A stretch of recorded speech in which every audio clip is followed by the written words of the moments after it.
Assalamualaikum teman-teman, terima kasih yang udah klik video ini. Selamat datang di FD28 Horror Story. Malam ini aku mau ajak kalian nih guys, bahas sebuah kasus naas yang dialami sekeluarga di wilayah Rembang, Jawa Tengah. Kasus yang dialami salah satu tokoh seniman lokal di sana yang terjadi di malam kejadian, yang ternyata pelaku ini tuh teman seprofesinya yang tega dan nekat melakukan ini semua karena terlilit hutang.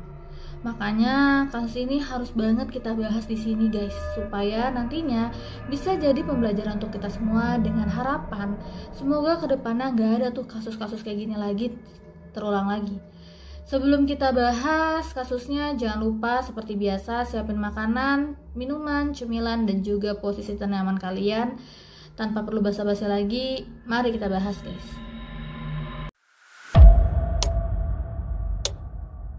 Anom Subekti yang tinggal dengan istri dan anaknya di sebuah desa Turus Gede, Kecamatan Rembang Kota yang ada di Kabupaten Rembang, Jawa Tengah. Anom ini hanya tinggal bersama istri dan satu anak bungsunya yang saat itu masih berusia 11 tahun. Sedangkan kedua anak mereka yang sudah dewasa itu sudah pada menikah dan sudah tinggal sendiri-sendiri alias mandiri. Saat itu Pak Anom ini awalnya bekerja sebagai ASN di Dinas Penerangan dan Humas Pemerintah Kabupaten Rembang, dan dia ini juga aktif sebagai pengelola sebuah saluran radio lokal di sana. Selain itu, Pak Anom juga emang dikenal sebagai tokoh seni budaya Jawa karena sejak muda Pak Anom ini udah sangat-sangat berbakat di dunia seni Jawa, khususnya sebagai dalang wayang kulit, wayang wong, ketoprak, karawitan, dan gamelan. Bahkan Pak Anom juga dikenal sebagai pembuat dan penjual perangkat gamelan. Sampai-sampai nih guys, gamelan buatannya pun cukup dikenal di sana. Sejak muda juga Pak Anom ini udah punya ambisi untuk melestarikan seni Jawa dengan cara mengajar, bahkan meminjamkan peralatan seni secara gratis terutama ke generasi muda. Pak Anom ini juga banyak karya yang dikenal, terutama dua lagunya yang berjudul Rembang Indah dan juga Rembang Bangkit, yang sekarang lagunya bukan cuma dikenal tapi juga dikenang. Tahun 2018 setelah pensiun sebagai ASN, Pak Anom pun makin menekuni dunia seni yang semakin aktif sebagai penyewa, servis, dan juga jual beli peralatan seni khususnya gamelan. Selain itu, sejak pensiun, Pak Anom ini masih juga berambisi nih guys untuk melestarikan seni otentik di era modern ini, sampai-sampai membuka padepokan seni Ongkojoyo di rumahnya dengan tujuan membuka tempat untuk siapapun, terutama anak-anak muda yang mau belajar dan mendalami seni padelangan dan gamelan secara gratis. Bahkan Pak Anom menolak bayaran dari para muridnya dengan alasan kalau dia ini udah sangat bahagia melihat anak-anak generasi muda yang mencintai seni dan budaya Jawa. Bukan cuma itu, Pak Anom juga aktif di beberapa organisasi seni di Rembang, yaitu Dewan Kesenian Pepadi Rembang dan Ganasidi. Terus di padepokannya, Pak Anom ini punya salah satu temannya bernama Sumani, yang juga sebagai seniman Jawa yang sering ikut ngebantu urusan teknis gamelan di padepokan milik Pak Anom. Si Sumani ini tinggal dengan istri dan anak-anaknya di Dusun Pandak yang juga masih berada di wilayah Rembang. Saat itu Sumani bekerja sebagai seniman gamelan yang sering manggung di wilayah Rembang, yang dimana emang itu pekerjaannya dan profesi utamanya guys. Jadi awalnya tuh gak ada masalah apapun. Tapi ketika di awal 2020, seperti yang kalian ingat, saat pandemi menyerang, apalagi saat PSBB mulai diberlakukan di wilayah Rembang, pastinya ini pun berdampak besar untuk Sumani ini guys, karena secara mendadak dia kehilangan pekerjaannya yang biasanya tampil di sana sini di pemantasan seni tradisional, yang akhirnya tiba-tiba udah nggak ada guys. Demi menyambung hidup, mau nggak mau nih Sumani ini mulai mencari pekerjaan lain, seperti dia sempat bekerja sebagai buruh serabutan dan coba-coba menjadi petani buruh lepas, sampai akhirnya dia coba kerja menjadi nelayan di kawasan Tasik Agung Rembang. Setelah menjadi nelayan, kapal yang akan dia gunakan tiba-tiba mengalami kerusakan mesin. Jadinya dia pun nekat menghutang ke salah satu kreditur di sana sebesar 6.200.000 untuk membeli onderdil kapal yang dibutuhkan supaya kapal ini bisa berlayar dan mencari ikan. Yang niatnya hasil dari nelayan tersebut dia akan membayar hutangnya. Ternyata dari hasilnya itu tuh nggak sesuai harapan hingga hutangnya menjadi beban tambahan karena saat jatuh tempo si Sumani ini kebingungan karena sudah mulai ditagih. Ketika tahun 2021, tepatnya di tanggal 1 Februari, rumah Sumani pun sempat didatangi pihak krediturnya. Nah, karena si Sumani ini nggak bisa bayar hutangnya alias nggak punya duit, jadi si pihak krediturnya tuh ngasih waktu sampai 3 hari ke depan dengan cara mengancamnya akan menyita beberapa barang berharganya si Sumani kalau si Sumani ini nggak bisa melunasi hutangnya dalam waktu 3 hari ke depan nih guys. Karena hal ini, Sumani yang kebingungan sempat berusaha menghubungi keluarga dan kerabatnya untuk nyari pinjaman.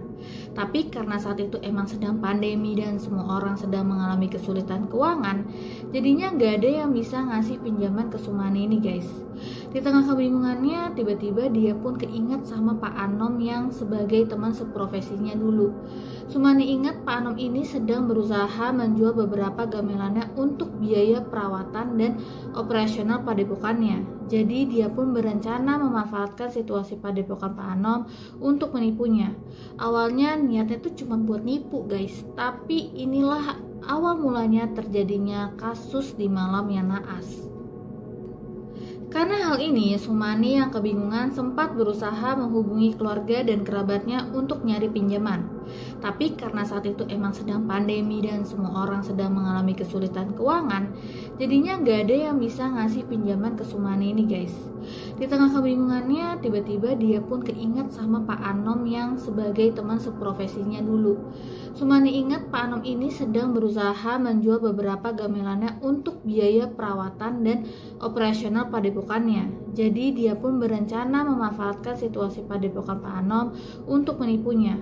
Awalnya niatnya tuh cuma buat nipu guys, tapi inilah awal mulanya terjadinya kasus di malam yang naas. Karena hal ini, Sumani yang kebingungan sempat berusaha menghubungi keluarga dan kerabatnya untuk nyari pinjaman. Tapi karena saat itu emang sedang pandemi dan semua orang sedang mengalami kesulitan keuangan, jadinya gak ada yang bisa ngasih pinjaman ke Sumani ini guys. Di tengah kebingungannya, tiba-tiba dia pun keinget sama Pak Anom yang sebagai teman seprofesinya dulu. Sumani ingat Pak Anom ini sedang berusaha menjual beberapa gamelannya untuk biaya perawatan dan operasional padepokannya. Jadi dia pun berencana memanfaatkan situasi padepokan Pak Anom untuk menipunya. Awalnya niatnya tuh cuma buat nipu guys, tapi inilah awal mulanya terjadinya kasus di malam yang naas. Oke guys, mari kita masuk ke kronologinya nih guys. Jadi tanggal 3 Februari 2021, pas banget sehari sebelum rumahnya didatangi pihak krediturnya lagi nih. Tepat di jam 1 siang, si Sumani ini akhirnya mendatangi rumah Pak Anom sendirian menggunakan sepeda motornya. Sampai di sana, setelah ketemu Pak Anom, dia pun langsung membujuk Pak Anom dengan tipuannya. Dia menyebutkan bahwa dia mendapatkan informasi soal adanya dana aspirasi dari pemerintah sebesar 17 juta untuk pemeliharaan padepokan yang bergerak di bidang seni dan untuk mendukung kegiatan kesenian daerah. Persyaratan untuk mendapatkan dana tersebut harus memiliki padepokan seni daerah yang aktif. Terus si Sumani ini ya guys berusaha banget meyakini Pak Anom ini kalau dia ini bisa ngebantu buat dapetin dana tersebut.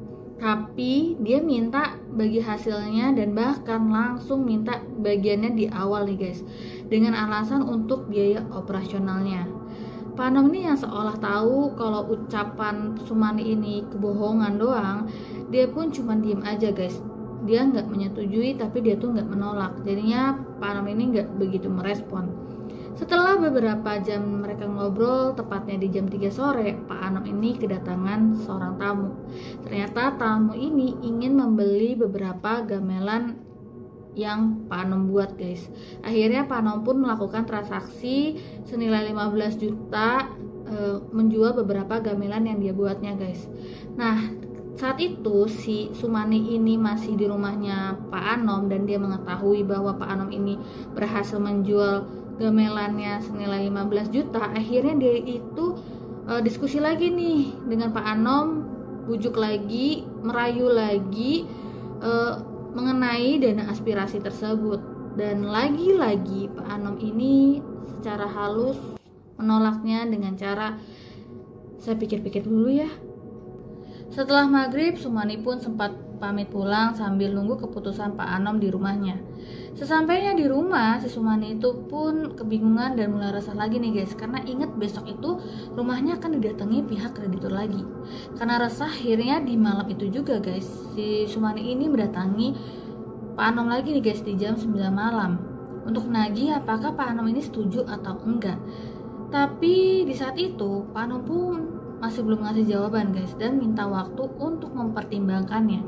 Setelah ngobrol panjang kali lebar kali tinggi, yang tepatnya udah di jam 11 malam, Pak Anom pun pamit minta izin untuk istirahat. Nah, karena si Sumani ini masih belum mau pulang, dia pun sempat minta izin untuk tiduran di pendopo yang ada di depan rumah Pak Anom ini guys, karena nggak mungkin ditolak apalagi diusir. Jadinya Pak Anom ini terpaksa mengizinkannya. Setelah itu Pak Anom pun yang sudah kelelahan langsung tiduran di kasur yang ada di ruang tengah rumahnya dengan satu anak bungsunya dan cucunya. Karena malam itu kebetulan salah satu cucunya mereka itu menginap di rumah mereka guys. Sedangkan istri Pak Anom ini di malam itu tuh tidur di kamar utamanya.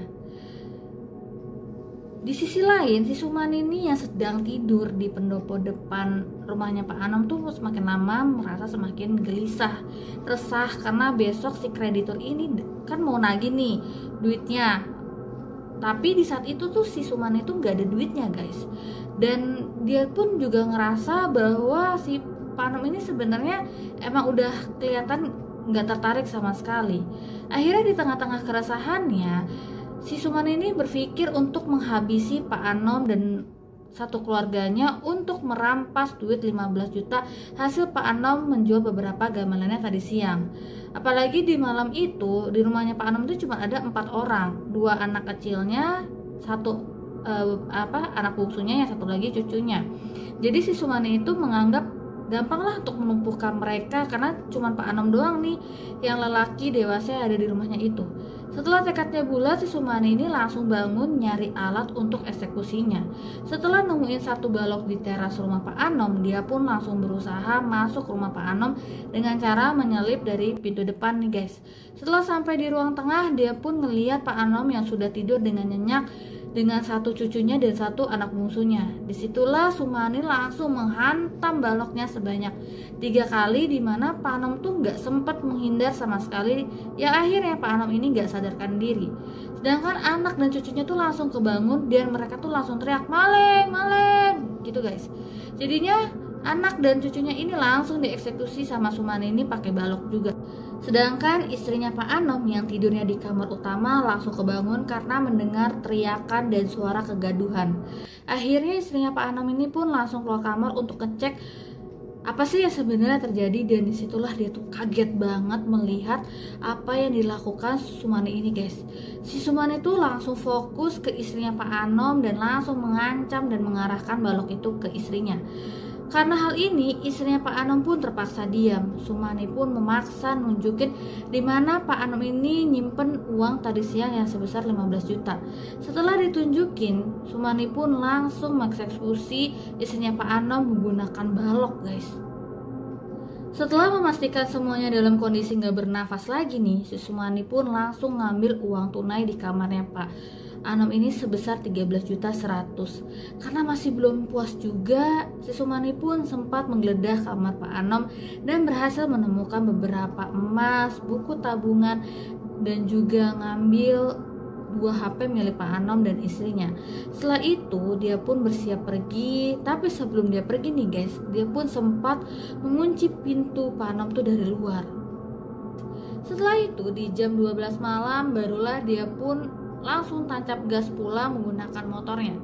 Di perjalanan pulang, pas banget nih dia nemuin adanya jembatan di sebuah desa. Dia langsung berhenti untuk ngebuang balok dan 2 HP milik Pak Anom dan istrinya ke sungai supaya lokasinya gak kelacak. Setelah itu pun dia langsung pulang menuju rumahnya. Tapi nih, sampai di rumahnya, si Sumani itu pun gak langsung tidur guys. Dia mulai dihantui rasa gelisah dan khawatir karena dia mulai berpikir, gimana kalau nantinya semuanya terungkap ya? Kan dia udah ngabisin 4 orang nyawa sekaligus, dan dia tuh sadar kalau hukumannya tuh pasti berat banget kalau dia tuh ditangkap nih guys. Jadinya dia tuh makin resah, apalagi dia tuh mengingat kalau di rumahnya Pak Anom itu banyak banget sidik jarinya.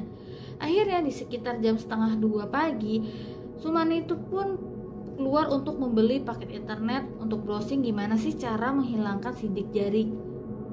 Tapi tiba-tiba si Sumani itu pun berubah pikiran guys, karena nggak berani balik ke rumahnya Pak Anom. Jadi niatnya untuk menghilangkan sidik jarinya itu dibatalkan. Sumani pun langsung ke ATM buat setor tunai dan langsung melunasi hutangnya sebesar 6.200.000 dengan ditransfer ke pihak krediturnya. Setelah itu pun dia langsung pulang dengan penuh rasa khawatir. Besoknya di jam setengah 7 pagi, di tepat tanggal 4 Februari 2021, ART di rumah Pak Anom yang bernama Sunti, biasanya kerjanya ini setengah hari guys, pergi pagi pulang sore. Di pagi itu seperti biasa dia pun mendatangi rumah Pak Anom. Tapi sampai di sana dia heran karena gerbang rumah Pak Anom ini terbuka dengan lebarnya. Jadinya dia pun masuk dan sempat nutupin pagernya guys. Setelah itu barulah dia ngerasa kalau rumah Pak Anom ini sepinya tuh kayak nggak biasanya. Apalagi rumah depannya ini masih terkunci.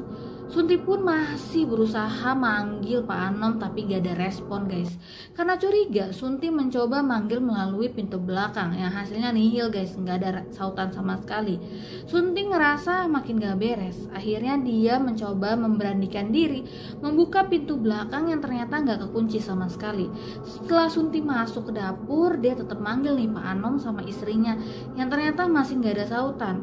Setelah Sunti mencoba mengecek ke ruang tengah, disitulah Sunti tuh kaget banget guys melihat kondisi keluarga Pak Anom yang udah terbaring di kasur dengan keadaan yang sangat mengerikan. Saking kagetnya, Sunti pun langsung lari keluar rumah untuk meminta pertolongan. Sampai akhirnya Sunti pun bertemu dengan seorang warga yang sedang mencari rumput. Sunti menceritakan apa yang sebenarnya terjadi di rumah Pak Anom. Akhirnya mereka pun sepakat manggil warga lain sampai melaporkan hal ini ke Pak RT hingga ke pihak kepolisian. Nggak lama kemudian pihak polisi pun mulai berdatangan dan langsung mengamankan rumah Pak Anom ini sebagai TKP dan langsung membawa tubuh Pak Anom, istrinya, anak bungsunya dan satu cucunya yang akhirnya dilarikan ke rumah sakit Rembang untuk diotopsi. Sedangkan di TKP, pihak kepolisian langsung melibatkan 44 personil gabungan untuk melakukan penyelidikan menggunakan anjing pelacak untuk menyelidiki apa sih yang sebenarnya terjadi, karena ternyata banyak banget barang Pak Anom tuh yang dinyatakan hilang. Apalagi kondisi kamar utama rumahnya tuh udah berantakan banget guys. Awalnya polisi pun sempat menyangka kalau ini tuh kasus perampokan, tapi setelah tim forensik menyelidiki lebih dalam lagi, ternyata menduga tuh kalau pelakunya itu orang yang dikenal oleh Pak Anom. Kenapa mereka bisa menduga itu? Karena mereka nemuin beberapa cangkir kopi yang masih ada di meja yang seolah menggambarkan sebelum kejadian Pak Anom ini sempat menjamu tamunya. Pak polisi pun langsung mengamankan sampel sidik jari dan sampel DNA yang ditemukan di rumah Pak Anom. Setelah itu polisi pun mulai memeriksa kawasan sekitar rumah Pak Anom yang ternyata ada CCTV di salah satu rumah tetangga Pak Anom yang ternyata agen LPG yang kebetulan CCTV-nya menghadap rumah Pak Anom ini guys. Akhirnya polisi pun langsung memeriksa rekaman CCTV-nya. Dan dari sinilah titik terangnya tuh mulai terlihat guys. Di CCTV terlihat ada seorang pria menggunakan motor Yamaha tipenya Vega ZR yang dimana keluar dari rumah Pak Anom ini jam 12 malam. Orang ini ternyata orang yang terakhir keluar dari rumah Pak Anom.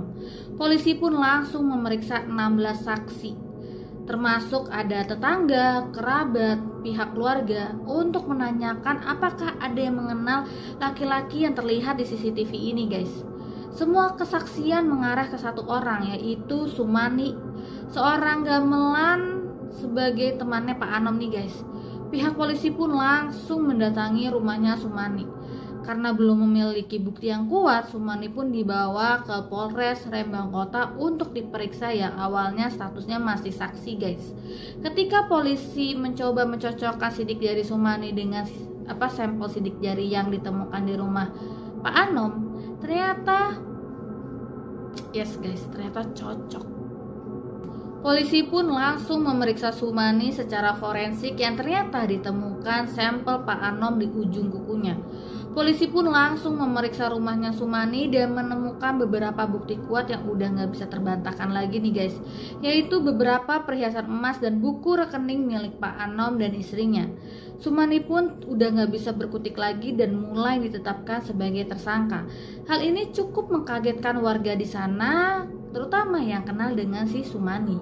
Di lingkungan tempat tinggal si Sumani, Sumani ini dikenal dengan orang yang baik, ramah, makanya tuh semua orang kaget guys, dan gak nyangka oh ternyata si Sumani ini yang ngebunuh Pak Anom, istri dan anaknya juga satu cucunya. Polisi pun langsung memeriksa Sumani secara forensik yang ternyata ditemukan sampel Pak Anom di ujung kukunya. Polisi pun langsung memeriksa rumahnya Sumani dan menemukan beberapa bukti kuat yang udah nggak bisa terbantahkan lagi nih guys, yaitu beberapa perhiasan emas dan buku rekening milik Pak Anom dan istrinya. Sumani pun udah nggak bisa berkutik lagi dan mulai ditetapkan sebagai tersangka. Hal ini cukup mengkagetkan warga di sana, terutama yang kenal dengan si Sumani. Di lingkungan tempat tinggal si Sumani, Sumani ini dikenal dengan orang yang baik, ramah, makanya tuh semua orang kaget guys, dan gak nyangka oh ternyata si Sumani ini yang ngebunuh Pak Anom, istri dan anaknya juga satu cucunya. Setelah semuanya terungkap, barulah si Sumani ini mengakui dan menceritakan semuanya. Gimana sih dia bisa setega itu dan senekat itu? Ternyata dia ini terdesak hutang sebesar 6.200.000 kepada pihak kreditur. Yes guys, kalian gak salah dengar, utangnya cuma 6.200.000 dan dia harus ngebunuh 4 orang itu guys. Gila banget kan? My God. Sumani pun mulai menjalani persidangan negeri Rembang yang akhirnya Sumani pun dijatuhi hukuman yang paling berat, yaitu hukuman metong. Sumani, nih ya, ini dari gue ya, makan tuh hukuman metong. Sumpah lu tuh jahat banget ya. Hutang lu tuh 6.200.000. Nih gue ulangin ya, 6.200.000, bukan 6,2 triliun. Kenapa sih lu tuh tega banget harus ngebunuh orang yang udah tulus mau melestarikan seni Jawa untuk generasi muda, terus cuman gara-gara hutang lo, kebodohan lu itu, lu tuh harus ngabisin orang yang emosi nih gue. Salah satu tokoh masyarakat di Rembang bernama Sigit mengajak warga di sana untuk terus mengenang dan menghormati Pak Anom Subekti dengan cara melestarikan karya-karyanya dan memutar salah satu lagu ciptaan Pak Anom yang berjudul Rembang Indah, yang dikenal sebagai karya legendarisnya Pak Anom ini guys.